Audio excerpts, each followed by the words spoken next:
धर्माची हानी होते तेव्हा धर्माची पुनर्स्थापना आणि संरक्षण करण्यासाठी, दुष्टांचा विनाश आणि भक्तांचे रक्षण करण्यासाठी भगवंत वेळोवेळी अवतार घेतो.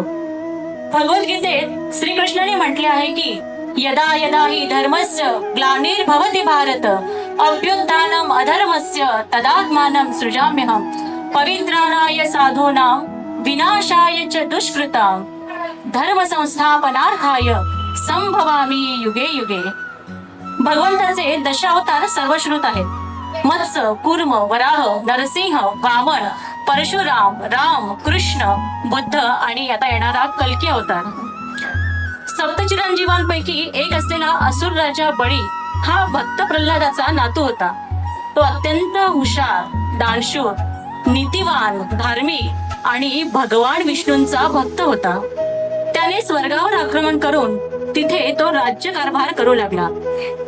100 यज्ञाची फळप्राप्ती म्हणून त्याचे स्थान अढळ होणार होते. सर्व देवांच्या प्रार्थनेकरिता आदिती आणि ऋषी कश्यप यांच्या पोटी भगवंताने वामन अवतार घेतला.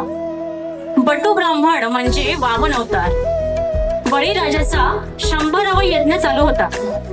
शेवटची आहुती देणार इतक्यात दारात ओम भवती भिक्षाम देही हा आवाज आला.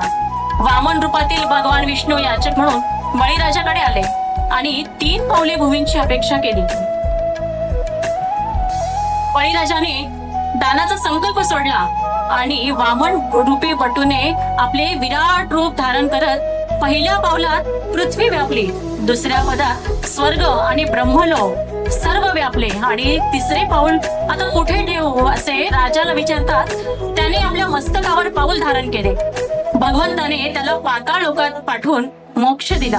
हा दिवस म्हणजे बलिप्रतिपदा म्हणजेच गुढी म्हणजे दिवाळीचा आडवा होय.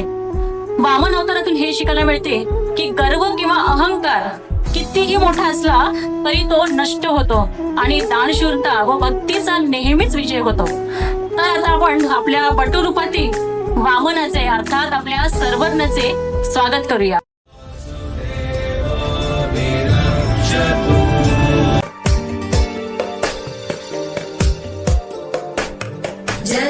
जगज्जालपालं गजत्कण्ठमालं शरच्चन्द्रबालं महादैत्यकालं नभोनीलकायं दुरावारमायं सुपद्मासहायं भजेऽहं सदाम्बोधिवासं गलत्पुष्पहासं जगत्सन्निवासं शतादित्यभासं गदाचक्रशस्त्रं लसत्पीठं